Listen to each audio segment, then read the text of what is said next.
नमस्कार दोस्तों, स्वागत है आपका आपके अपने YouTube channel only MP exam में। तो फ्रेंड्स, कैसे हैं आप लोग? उम्मीद करती हूँ आप लोग सब बहुत अच्छे होंगे। तो फ्रेंड्स, आज हम आपके लिए लेके आए हैं बहुत ही महत्वपूर्ण एमपी जीके के 100 MCQ क्वेश्चन, जो आपकी आने वाली एमपी व्यापम की जो एग्ज़ाम है, एमपी पुलिस, एमपी पटवारी, एमपी पीएससी, सभी एग्ज़ामों की दृष्टि से बहुत ही महत्वपूर्ण है।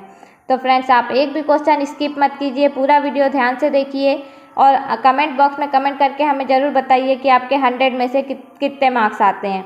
और फ्रेंड्स, अगर आपने हमारे चैनल को अभी तक के सब्सक्राइब नहीं किया है तो हमारे चैनल को सब्सक्राइब कीजिए, वीडियो को लाइक एंड शेयर कीजिए। चलिए फ्रेंड्स, स्टार्ट करते हैं आज की क्लास। आज की क्लास का हमारा पहला क्वेश्चन है, किस वंश ने अपने शासनकाल में रोम से व्यापारिक संबंध रखा है?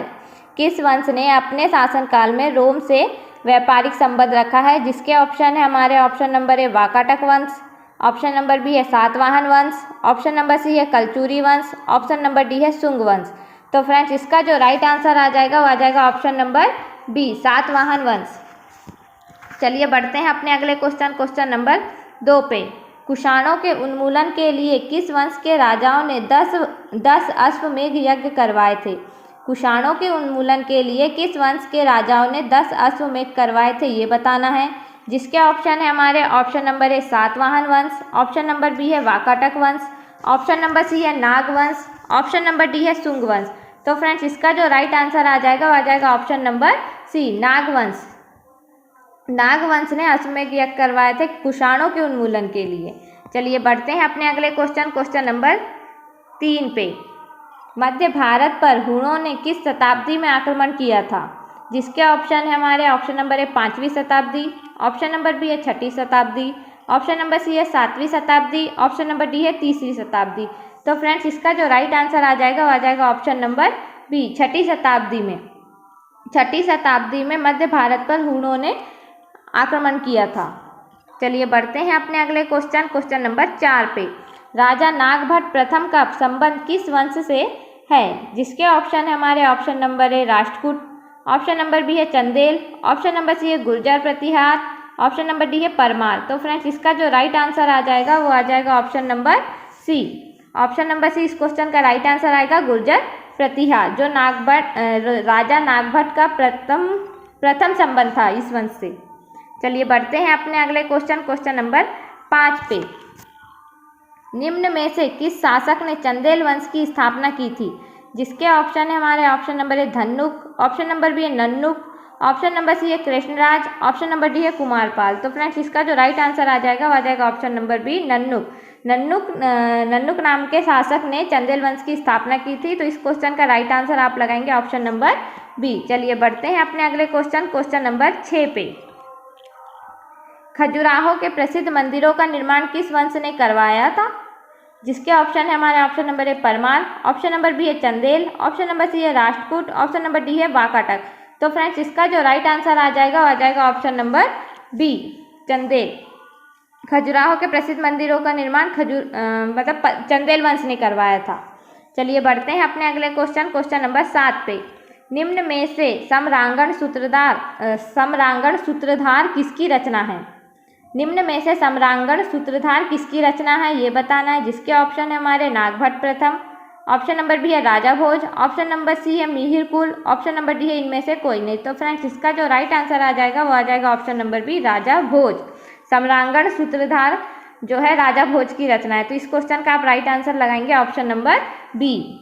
चलिए बढ़ते हैं अपने अगले क्वेश्चन नंबर 8 पे। त्रिपुरी पर किस वंश ने शासन किया था?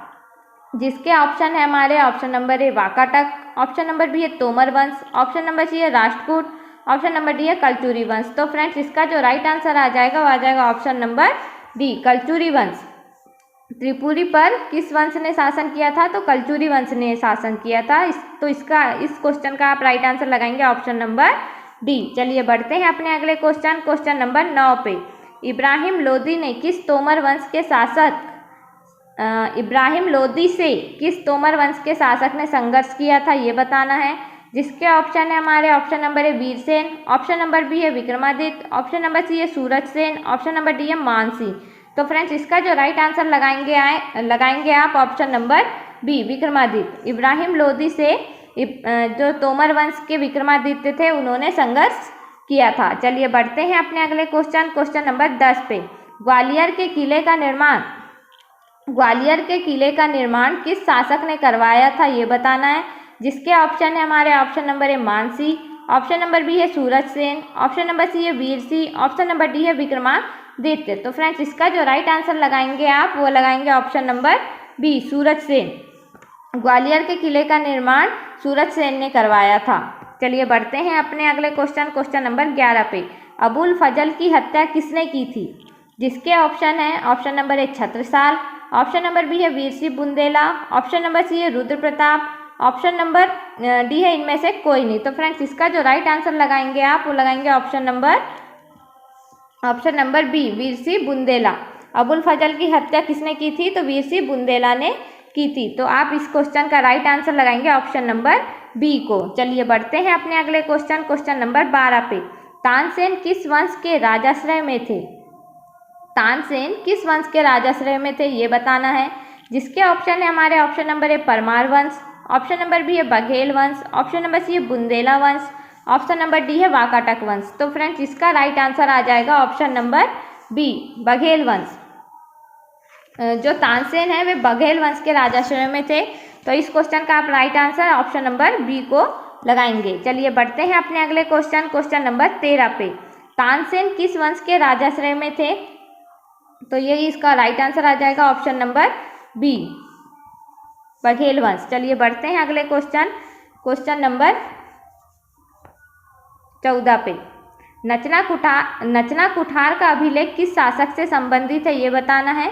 नचना कुठार का जो अभिलेख है वह किस शासक से संबंधित है। जिसका ऑप्शन है हमारा option number A Raja Bhoj, option number B है नागभट्ट प्रथम, ऑप्शन नंबर सी है व्याघराज, ऑप्शन नंबर डी है इनमें से कोई नहीं। तो फ्रेंड्स इसका जो राइट आंसर लगाएंगे आप वो लगाएंगे ऑप्शन नंबर सी को व्याघराज। ऑप्शन नंबर सी इसका राइट आंसर आ जाएगा। चलिए बढ़ते हैं अपने अगले क्वेश्चन नंबर 15 पे। ये क्वेश्चन फिर रिपीट हुआ है फ्रेंड्स। हमने कुछ क्वेश्चन रिपीट में रखे हैं जिससे आपकी प्रैक्टिस अच्छे से हो जाएगी। तो फ्रेंड्स इसका जो राइट आंसर आ जाएगा वो आ जाएगा ऑप्शन नंबर सी ही। चलिए बढ़ते हैं अगले क्वेश्चन नंबर 16 पे। निम्न में से किस वंश के राजा ने अरबों को हराया था।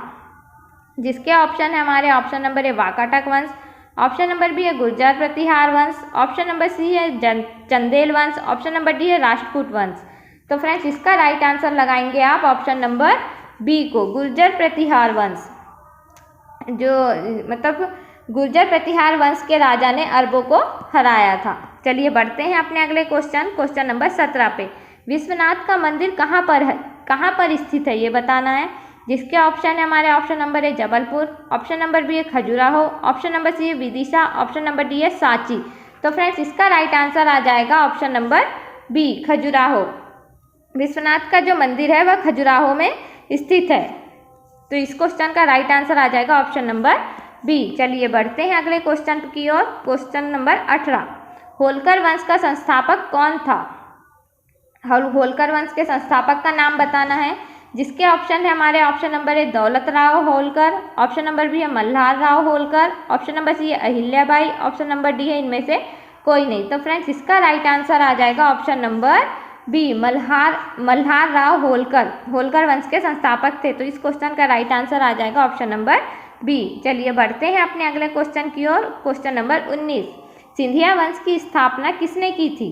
जिसके ऑप्शन है हमारे option number A Madhavrao Scindia, option number B है Shivajirao Scindia, option number C है Daulat Rao Scindia, option number D है महादजी सिंधिया। तो फ्रेंड्स इसका जो राइट आंसर आ जाएगा वो आ जाएगा option number D Mahadji Scindia. जो है वो सिंधिया वंश के संस्थापक थे। तो फ्रेंड्स आप जो वंश है और उनके संस्थापक के नाम हैं वो आप याद रखिए, क्योंकि इनमें से एक क्वेश्चन जरूर पूछता है कोई भी एग्जाम में। चलिए बढ़ते हैं अपने अगले क्वेश्चन की ओर। Question number 20। लौह युग के धूसर चित्रित मृदभांड मध्य प्रदेश में किस स्थान से मिले हैं। जिसके ऑप्शन है हमारे option number A Morena Bhind, option number B है Satna Rewa, option number C है Jabalpur Rewa, option number D है गुना देवास। तो फ्रेंड्स इसका जो राइट आंसर लगाएंगे आप वो लगाएंगे ऑप्शन नंबर ए को मुरैना भिंड से। जो लौह युग के धूसर चित्रित मृदभांड है ना वो मध्य प्रदेश के मुरैना भिंड से मिले हैं। तो इस क्वेश्चन का राइट आंसर आप लगाएंगे ऑप्शन नंबर ए को। चलिए बढ़ते हैं अपने अगले क्वेश्चन की ओर। क्वेश्चन नंबर 21, मध्य प्रदेश के किस जिले में अशोक के शिलालेख मिले हैं? तो अशोक के शिलालेख कहाँ हैं ये बताना है, जिसके ऑप्शन है हमारे option number A Gwalior, option number B है शिवपुरी, ऑप्शन नंबर सी है दतिया, ऑप्शन नंबर डी है मुरैना। तो फ्रेंड्स इसका जो राइट आंसर लगाएंगे वो लगाएंगे आप ऑप्शन नंबर सी को, दतिया से। चलिए बढ़ते हैं अपने अगले क्वेश्चन की ओर। क्वेश्चन नंबर 22 पे, चंद्रगुप्त द्वितीय की राजधानी कहाँ पर थी? चंद्रगुप्त द्वितीय जो थे उनकी राजधानी कहाँ पर थी ये बताना है, जिसके ऑप्शन है हमारे option number A Maheshwar, option number B है उज्जैनी, ऑप्शन नंबर सी है ओमकारेश्वर, ऑप्शन नंबर डी है सांची। तो फ्रेंड्स इसका राइट आंसर आ जाएगा friends option number B, Ujjaini. Chandragupta द्वितीय की जो राजधानी थी वो थी उज्जैनी, जो अभी उज्जैन के नाम से फेमस है। तो फ्रेंड्स इसका राइट आंसर लगा देंगे आप ऑप्शन नंबर बी को। चलिए बढ़ते हैं अपने अगले क्वेश्चन की ओर। क्वेश्चन नंबर 23 पे, खजुराहो के प्रसिद्ध मंदिरों का निर्माण किस वंश के शासकों ने करवाया था ये बताना है, जिसके ऑप्शन है हमारे ऑप्शन नंबर ए शुंग वंश, ऑप्शन नंबर बी है चंदेल वंश, ऑप्शन नंबर सी है प्रतिहार वंश, ऑप्शन नंबर डी है परमार वंश। तो फ्रेंड्स इसका जो राइट आंसर आ जाएगा वो आ जाएगा ऑप्शन नंबर बी, चंदेल वंश। जो खजुराहो के प्रसिद्ध मंदिरों का खजुराहो में जो प्रसिद्ध मंदिरों का निर्माण है वह चंदेल वंश के शासकों ने करवाया था, और खजुराहो को मंदिरों की नगरी भी कहा जाता है फ्रेंड्स, ये आप याद रखिए। चलिए बढ़ते हैं अपने अगले क्वेश्चन की ओर। क्वेश्चन नंबर 24 पे, ग्वालियर में सिंधिया वंश की स्थापना किसने की थी? जो ग्वालियर में सिंधिया वंश की स्थापना किसने की थी ये बताना है, जिसके ऑप्शन है हमारे ऑप्शन नंबर है Madhavrao Scindia, option number B है Daulat Rao Scindia, option number C है Ranoji Scindia, option number D है जीवाजी राव सिंधिया। तो फ्रेंड्स इसका राइट आंसर आ जाएगा option number C, Ranoji Scindia. Gwalior में सिंधिया वंश की स्थापना राणोजी सिंधिया ने की थी। तो इस क्वेश्चन का राइट आंसर आप लगाएंगे ऑप्शन नंबर सी को। चलिए बढ़ते हैं अपने अगले क्वेश्चन की ओर। क्वेश्चन नंबर 25 पे, मध्य प्रदेश में किस छावनी ने सबसे पहले सन 1857 में विद्रोह किया था? जिसके ऑप्शन है हमारे ऑप्शन नंबर ए लश्कर छावनी, ऑप्शन नंबर बी है सतना छावनी, ऑप्शन नंबर सी है रायगढ़ छावनी, ऑप्शन नंबर डी है नीमच छावनी। तो फ्रेंड्स इसका राइट आंसर आ जाएगा ऑप्शन नंबर डी, नीमच छावनी। इस क्वेश्चन का राइट आंसर आप लगाएंगे ऑप्शन नंबर डी को। जो मध्य प्रदेश में नीमच छावनी ने सबसे पहले सन 1857 में विद्रोह किया था। जो 1857 का विद्रोह हुआ था उसमें किसने सबसे पहले विद्रोह किया था? तो फ्रेंड्स नीमच छावनी ने सबसे पहले विद्रोह किया था। चलिए बढ़ते हैं अपने अगले क्वेश्चन की ओर। क्वेश्चन नंबर 26 पे, भारतीय राष्ट्रीय कांग्रेस की गतिविधियों की शुरुआत मध्य प्रदेश में कब हुई थी? भारतीय राष्ट्रीय कांग्रेस की गतिविधियों की शुरुआत मध्य प्रदेश में कब हुई थी? जिसके ऑप्शन है हमारे ऑप्शन नंबर ए है सन 1902 को, ऑप्शन नंबर बी है सन 1904 को, ऑप्शन नंबर सी है सन 1901 को, ऑप्शन नंबर डी है सन 1903 को। तो फ्रेंड्स इसका जो राइट आंसर आ जाएगा वो आ जाएगा ऑप्शन नंबर बी, सन 1904 को हुई थी।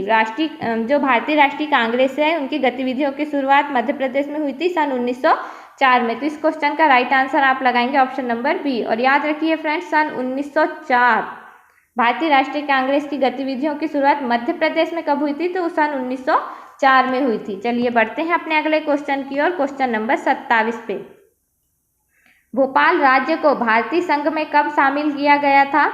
जिसके ऑप्शन है हमारे ऑप्शन नंबर ए 10 दिसंबर 1949, ऑप्शन नंबर बी है 15 दिसंबर 1950, ऑप्शन नंबर सी है 1 जून 1949, ऑप्शन नंबर डी है 12 जून 1950। तो फ्रेंड्स इसका जो राइट आंसर आ जाएगा ऑप्शन नंबर सी, 1 जून 1949 को जो भोपाल राज्य है उसको भारतीय संघ में शामिल किया गया था। चलिए बढ़ते हैं अपने अगले क्वेश्चन की ओर। क्वेश्चन नंबर 28 पे, किस वर्ष मध्य प्रदेश राज्य का विभाजन हुआ था? जिसके ऑप्शन है हमारे ऑप्शन नंबर ए है 12 नवंबर 2000, ऑप्शन नंबर बी है 1 नवंबर 2000, ऑप्शन नंबर सी है 9 नवंबर 2000, ऑप्शन नंबर डी है 11 नवंबर 2000। तो फ्रेंड्स इसका जो राइट आंसर आ जाएगा ऑप्शन नंबर बी, 1 नवंबर 2000 को मध्य प्रदेश राज्य का विभाजन हुआ था। चलिए बढ़ते हैं अपने नेक्स्ट क्वेश्चन की ओर। क्वेश्चन नंबर 29 पे, निम्नलिखित में से कौन सी कृति राजा भोज की है? जो ये 4 कृतियां दी है इनमें से राजा भोज की कृति कौन सी है ये बताते हैं। चलिए इसका हमारा ऑप्शन है ऑप्शन नंबर ए सम्रांगण सूत्रधार, ऑप्शन नंबर बी है विद्या विनोद, ऑप्शन नंबर सी है Saraswati Kanthabharana, option number D है उपरोक्त सभी। तो फ्रेंड्स इसका राइट आंसर आ जाएगा ऑप्शन नंबर बी, विद्या विनोद जो है राजा भोज की कृति है। चलिए बढ़ते हैं अपने अगले क्वेश्चन की ओर। क्वेश्चन नंबर 30 पे, कौन सी रानी रामगढ़ की झांसी की रानी के नाम से प्रसिद्ध है? जिसके ऑप्शन है हमारे option number A Rani Durgavati, option number B है Rani Avantibai, option number C है कमलाबाई, ऑप्शन नंबर डी है इनमें से कोई नहीं। तो फ्रेंड्स इसका राइट आंसर आ जाएगा option number A, Rani Durgavati जो है रामगढ़ की झांसी की रानी के नाम से प्रसिद्ध है। चलिए बढ़ते हैं अपने अगले क्वेश्चन की ओर। क्वेश्चन नंबर 31 पे, खजुराहो किस वंश की राजधानी थी? जिसके ऑप्शन है हमारे option number A Parmar, option number B है कलचुरी, ऑप्शन नंबर सी है चंदेल, ऑप्शन नंबर डी है बुंदेल। तो फ्रेंड्स इसका राइट आंसर आ जाएगा option number C, option number C इसका राइट आंसर आएगा। खजुराहो किस वंश की राजधानी थी? तो चंदेल वंश की राजधानी थी। चलिए बढ़ते हैं अपने अगले क्वेश्चन की ओर। क्वेश्चन नंबर 32 पे, चंद्रशेखर आजाद की जन्मस्थली भाभरा किस राज्य में स्थित है? तो फ्रेंड्स इसका राइट आंसर आ जाएगा option number B, Madhya Pradesh राज्य में स्थित है। चंद्रशेखर आजाद की जो जन्मस्थली गांव है भाभरा, वह किस राज्य में है? तो मध्य प्रदेश राज्य में है। चलिए बढ़ते हैं अपने अगले क्वेश्चन की ओर। क्वेश्चन नंबर 33 पे, स्वतंत्रता से पूर्व इंदौर में किस रियासत का शासन था? ये बताना है।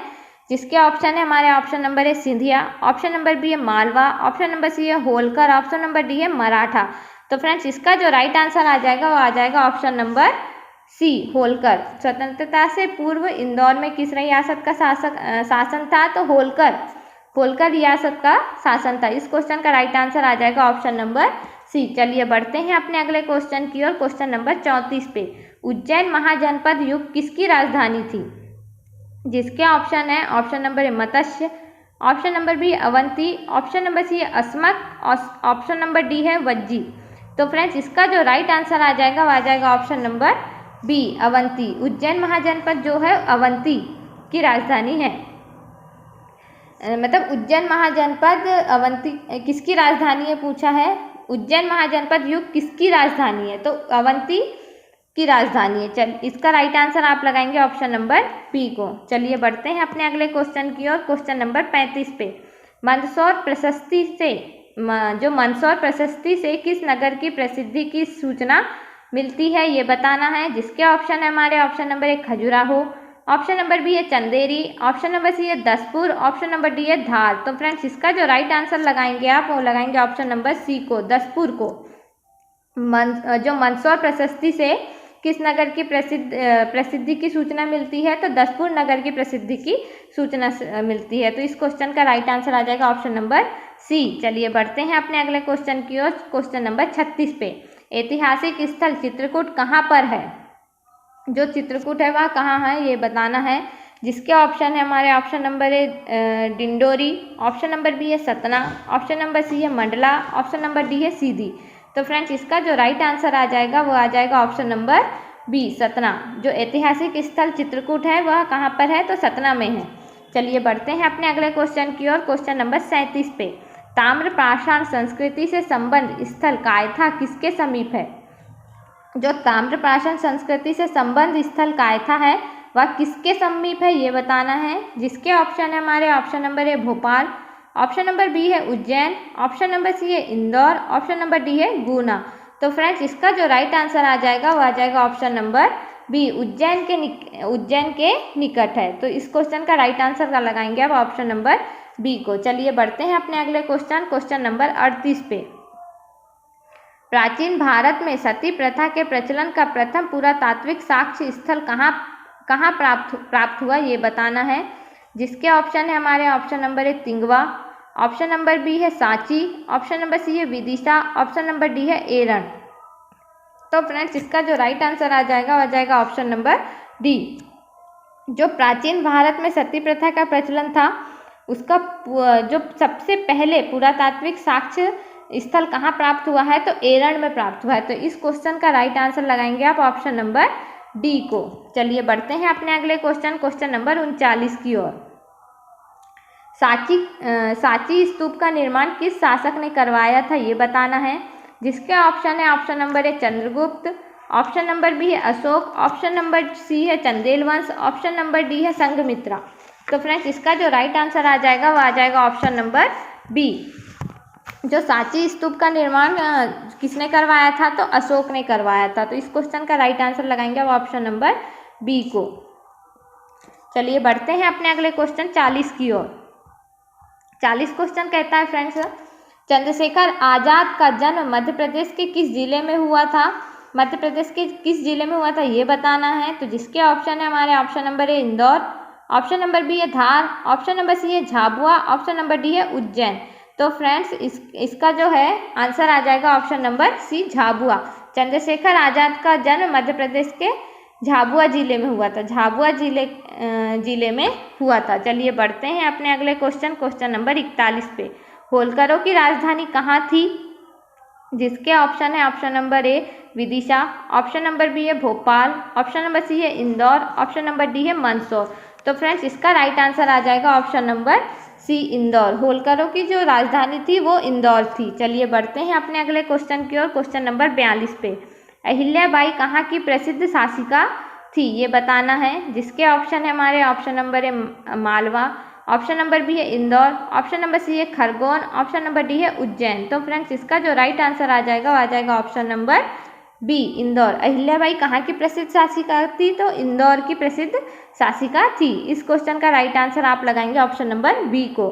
चलिए बढ़ते हैं अपने अगले क्वेश्चन 43 की ओर। ओरछा राज्य की स्थापना किस शासक ने की थी? ओरछा राज्य की स्थापना किस शासक ने की थी ये बताना है। जिसके ऑप्शन है हमारे option number A Raja Rudra Pratap, option number B है Ramchandra Sen, option number C है Jujhar Dev, option number D है इनमें से कोई नहीं। तो फ्रेंड्स इसका जो राइट आंसर आ जाएगा वो आ जाएगा option number A Raja Rudra Pratap. Orchha राज्य की स्थापना जो है राजा रुद्र प्रताप ने की थी। तो फ्रेंड्स इस क्वेश्चन का राइट आंसर आप लगाएंगे ऑप्शन नंबर ए को। चलिए बढ़ते हैं अपने अगले क्वेश्चन 44 की ओर। क्वेश्चन नंबर 44 ये रहा फ्रेंड्स आपकी स्क्रीन पे। हिंदी के महाकवि केशव का संबंध किस राज्य से था ये बताना है। जो हिंदी के महाकवि केशव थे उनका संबंध किस राज्य से था ये बताना है। जिसके ऑप्शन है हमारे option number A Indore, option number B है ओरछा, ऑप्शन नंबर सी है मालवा, ऑप्शन नंबर डी है इनमें से कोई नहीं। तो फ्रेंड्स इसका जो राइट आंसर आ जाएगा option number B Orchha. Hindi के जो महाकवि थे केशव उनका संबंध ओरछा राज्य से था। चलिए बढ़ते हैं अपने अगले क्वेश्चन नंबर 45 पे। मध्य प्रदेश का सबसे प्राचीन काल का महत्वपूर्ण नगर था। प्राचीन काल का सबसे महत्वपूर्ण नगर बताना है। जिसके ऑप्शन है हमारे option number A Nagda, option number B है दसपुर, ऑप्शन नंबर सी है उज्जैन, ऑप्शन नंबर डी है इनमें से कोई नहीं। तो फ्रेंड्स इसका जो राइट आंसर आ जाएगा option number B Daspur. Madhya Pradesh का प्राचीन काल का सबसे महत्वपूर्ण नगर जो था दसपुर था। तो इस क्वेश्चन का राइट आंसर आप लगाएंगे ऑप्शन नंबर बी को। चलिए बढ़ते हैं अपने अगले क्वेश्चन 46 की ओर। दसपुर मध्य प्रदेश का सबसे प्राचीन काल का नगर है। यह नगर वर्तमान में किस जिले में है ये बताना है।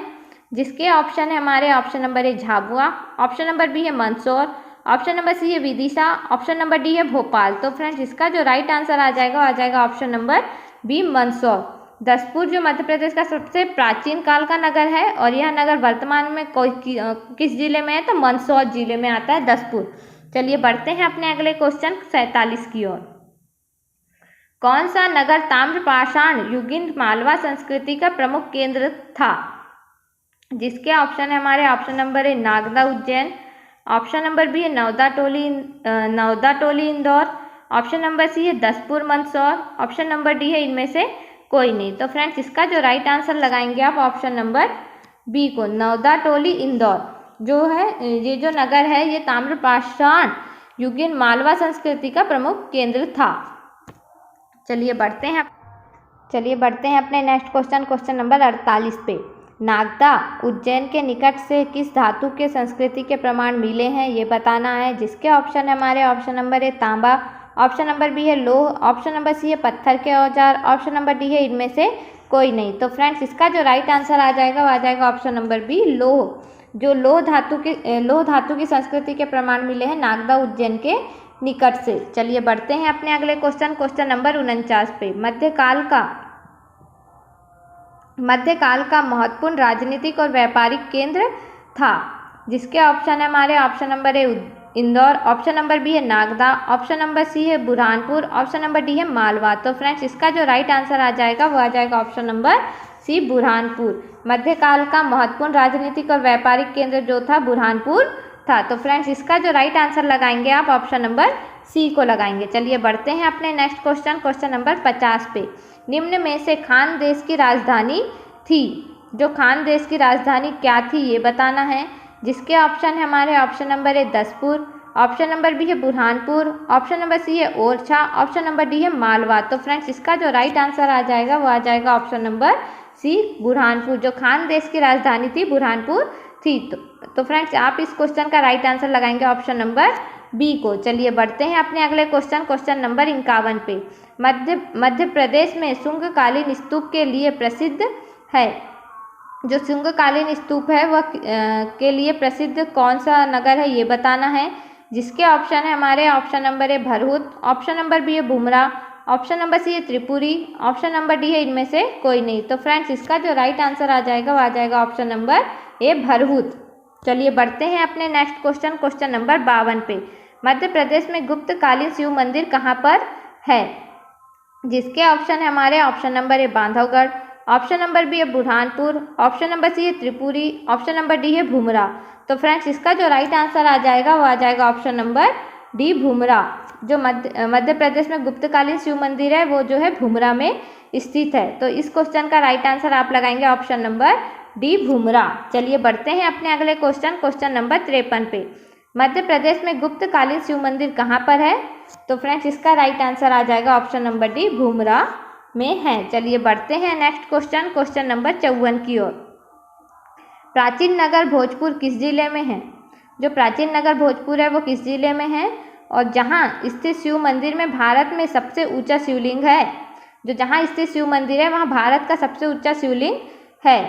तो फ्रेंड्स इसके जो ऑप्शन है हमारे ऑप्शन नंबर है उज्जैन, ऑप्शन नंबर बी है रायसेन, ऑप्शन नंबर सी है गुना, ऑप्शन नंबर डी है इनमें से कोई नहीं। तो फ्रेंड्स इसका जो राइट आंसर आ जाएगा वो आ जाएगा ऑप्शन नंबर बी रायसेन। जो प्राचीन नगर भोजपुर है वो जो है रायसेन जिले में है। चलिए बढ़ते हैं अपने अगले क्वेश्चन, क्वेश्चन नंबर 55 पे। कलचुरी राजाओं की राजधानी कहाँ पर थी ये बताना है। जिसके ऑप्शन है हमारे ऑप्शन नंबर है ग्वालियर, ऑप्शन नंबर बी है खजुराहो, ऑप्शन नंबर सी है त्रिपुरी, ऑप्शन नंबर डी है Rewa.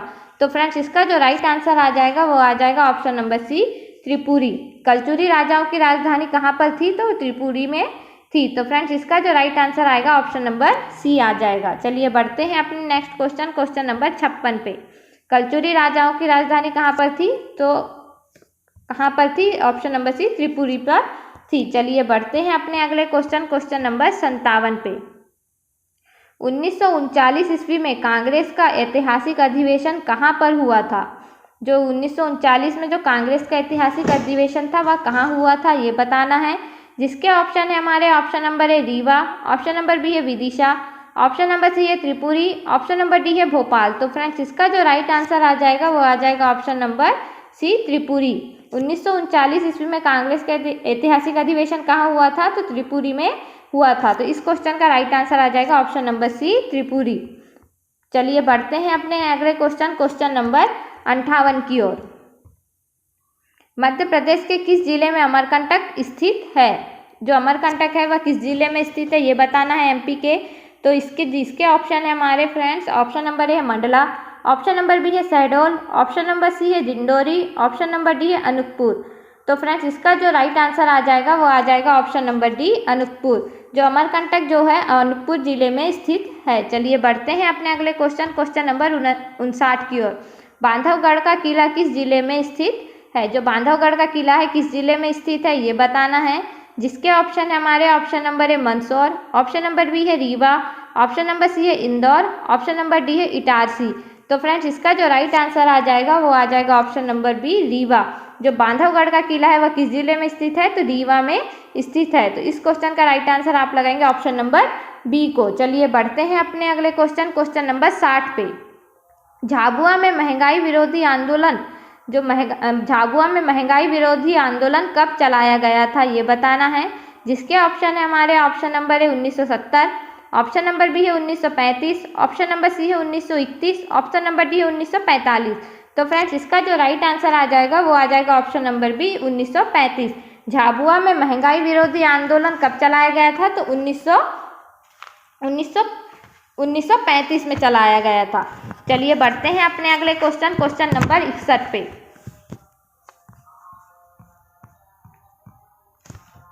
Hindustan socialist Republican association की स्थापना कब हुई थी? ये बताना है।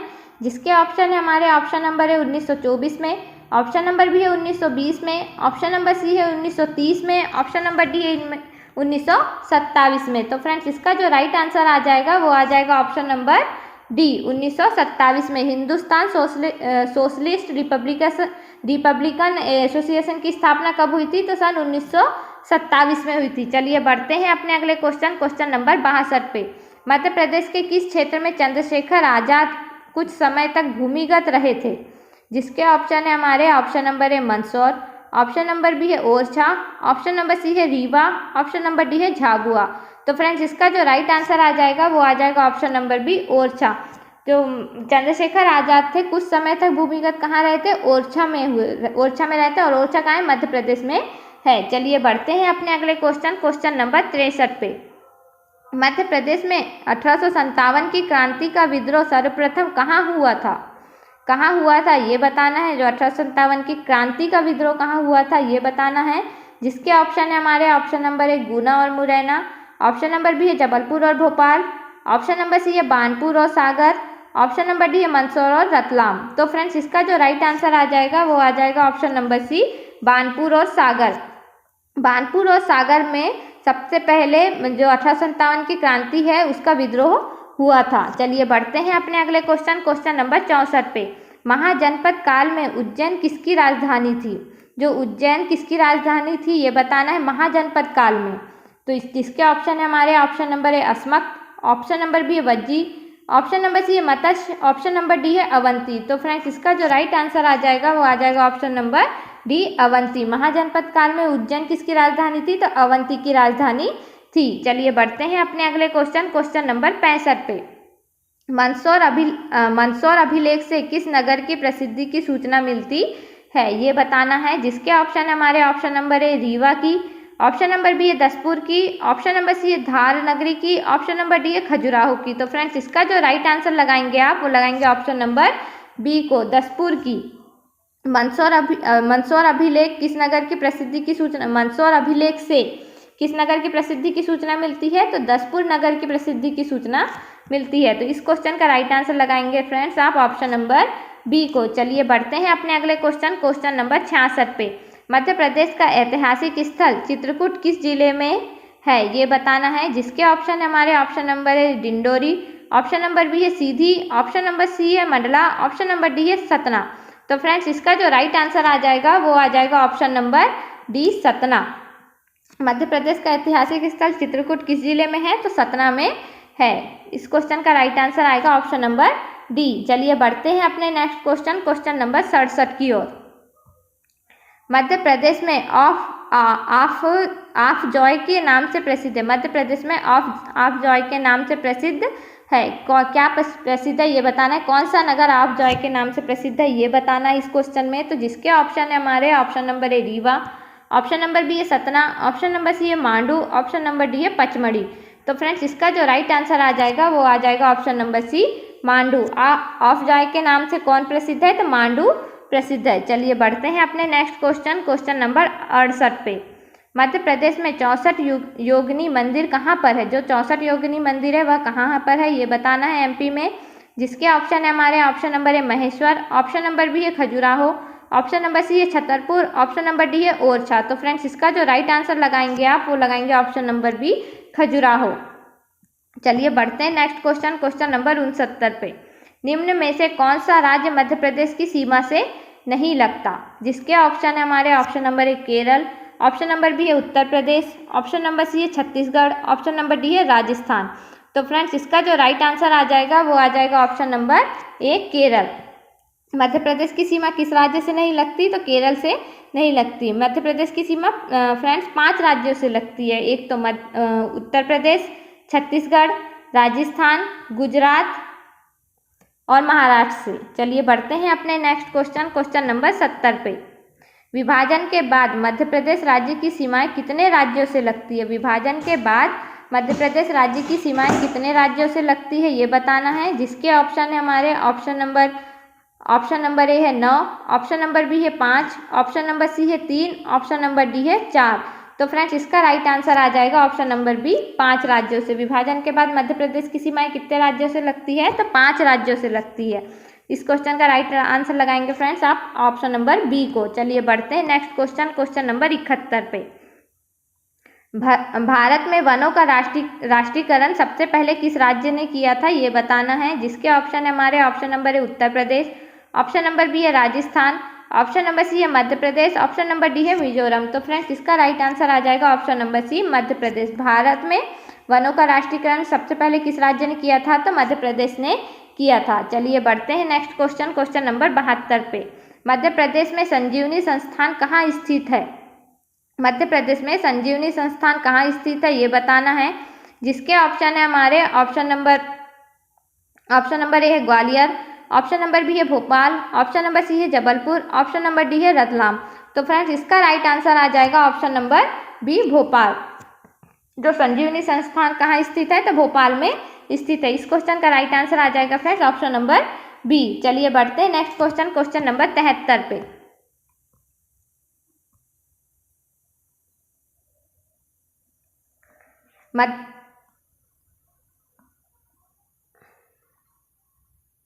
मध्य प्रदेश राज्य में वन से संबंधित कौन सा कथन सही है ये बताना है। जहाँ चार कथन दिए गए हैं, जिसमें से मध्य प्रदेश राज्य में वन से संबंधित कौन सा कथन सही है ये बताना है, जिसके ऑप्शन है हमारे पहला कथन कहता है हमारा ऑप्शन नंबर ए, देश के कुल वन क्षेत्र का 24.5% भाग मध्य प्रदेश में है। दूसरा कथन कहता है राज्य में वनों का राष्ट्रीयकरण सन 1980 में किया गया था। ऑप्शन नंबर सी कहता है मध्य प्रदेश में घने और अति घन वन 43.4% क्षेत्रफल पर है। ऑप्शन नंबर डी है खंडवा वन व्रत में लकड़ी कटाई पर प्रतिबंध नहीं है। तो फ्रेंड्स इसका जो राइट आंसर आ जाएगा ऑप्शन नंबर सी आ जाएगा। इन चार कथन में से ऑप्शन नंबर सी सही है। मध्य प्रदेश में घने और अति घन वन 43.4% क्षेत्रफल पर हैं। चलिए बढ़ते हैं अपने नेक्स्ट क्वेश्चन नंबर 74 पे। मध्य प्रदेश में किस जिले में न्यूनतम वन है?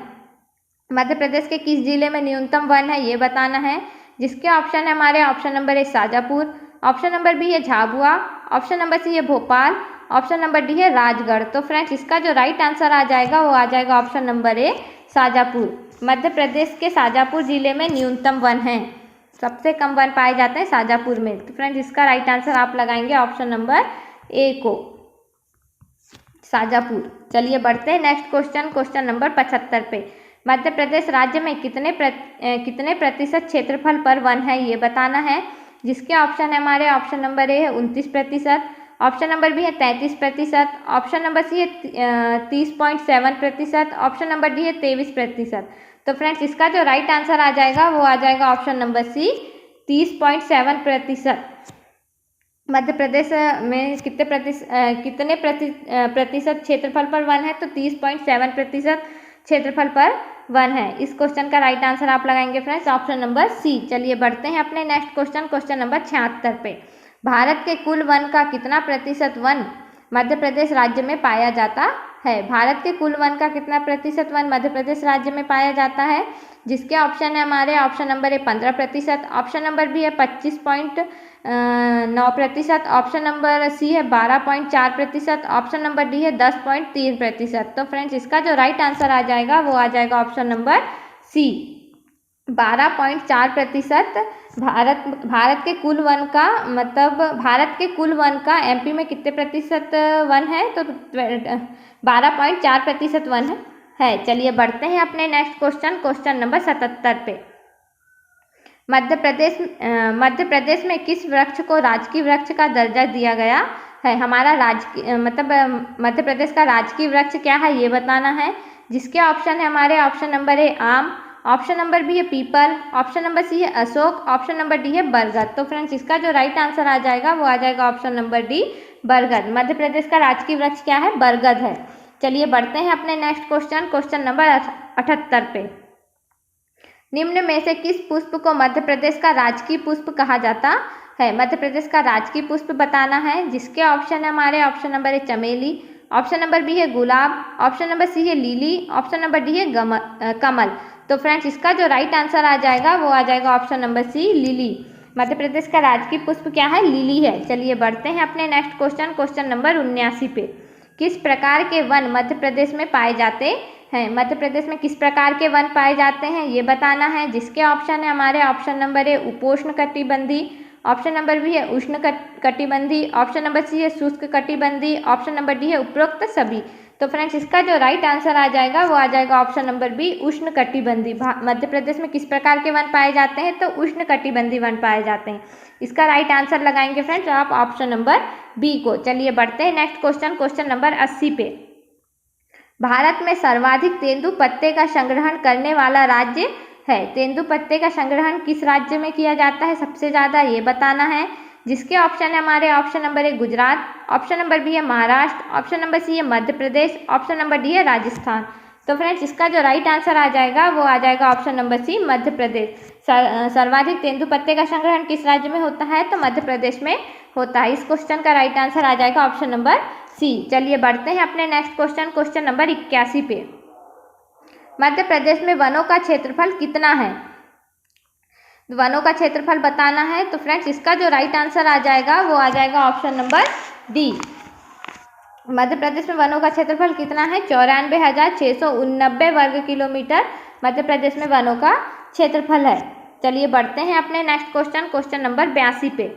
मध्य प्रदेश राज्य का प्रति व्यक्ति वन क्षेत्रफल कितना है? प्रति व्यक्ति वन क्षेत्रफल बताना है, जिसके ऑप्शन है हमारे option number A 0.15 hectare, option number B है 0.10 हेक्टेयर, ऑप्शन नंबर सी है 0.13 हेक्टेयर, ऑप्शन नंबर डी है 0.16 हेक्टेयर।